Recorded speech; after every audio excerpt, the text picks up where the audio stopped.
पृथ्वी लोक पर जो भी जन्म लेता है उसकी मृत्यु अवश्य होती है। आत्मा एक शरीर को छोड़कर दूसरे शरीर में प्रवेश करती है। जिस प्रकार से कपड़े मैले हो जाने पर उन्हें बदला जाता है, उसी प्रकार समय पूर्ण हो जाने पर आत्म शरीर को त्याग कर दूसरे शरीर को धारण करती है। शरीर नश्वर है जबकि आत्मा अमर है।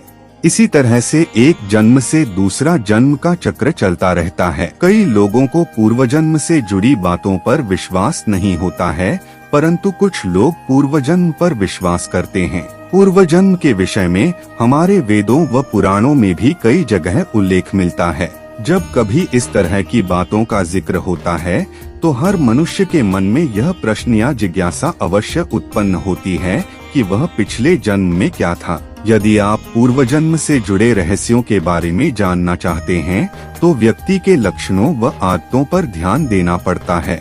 माना जाता है कि किसी भी व्यक्ति के पिछले जन्म की आदतें उसके अगले जन्म में भी वैसी की वैसी ही रहती हैं। आइए जानते हैं पिछले जन्म से जुड़े रहस्यों के बारे में। जानकारों के मुताबिक किसी भी व्यक्ति का जन्म सामान्यतः लौट फिरकर उसी के घर परिवार में होता है। इसके पीछे कहा जाता है कि जब व्यक्ति की मृत्यु निकट होती है तब उसे जो भी कुछ अंत समय में याद रहता है उसकी गति वैसी ही हो जाती है।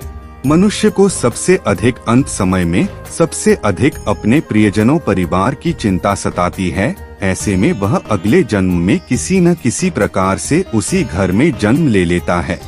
किसी भी व्यक्ति की पिछले जन्म की मुख्य आदतें वैसी ही रह जाती हैं। ऐसे में व्यक्ति के बारे में अनुमान लगाया जा सकता है।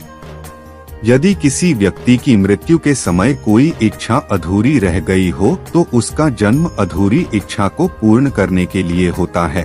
कभी कभी व्यक्ति के शरीर पर कोई निशान आदि को देखकर भी पहचाना जा सकता है कि वह पिछले जन्म में क्या था। अगले जन्म में भी कुछ लोगों के शरीर पर वही निशान बने रह जाते हैं जो पहले बने थे।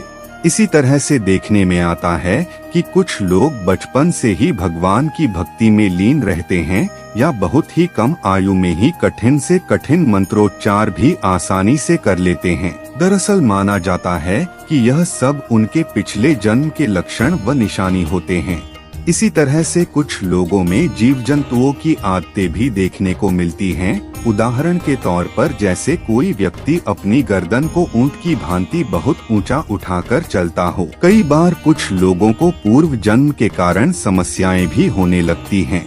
यदि किसी के पूर्व जन्म के कर्म बाधा दे रहे हो तो उसे भगवान शिव की पूजा करनी चाहिए। शिव ही सृष्टि के पहले गुरु हैं और शिव ही देवों के भी देव है और कालों के भी महाकाल हैं। पूर्व जन्म के संस्कारों के मुक्ति पाने के लिए भगवान शिव की पूजा करने के साथ उनके मंत्रों का जाप करना चाहिए। इसके अलावा मनुष्य को पूर्व जन्म के कर्मों से मुक्ति प्राप्त करने के लिए श्रीमद्भागवत गीता का पाठ करना चाहिए और दान पुण्य जैसे परोपकारी कार्यों में लगना चाहिए।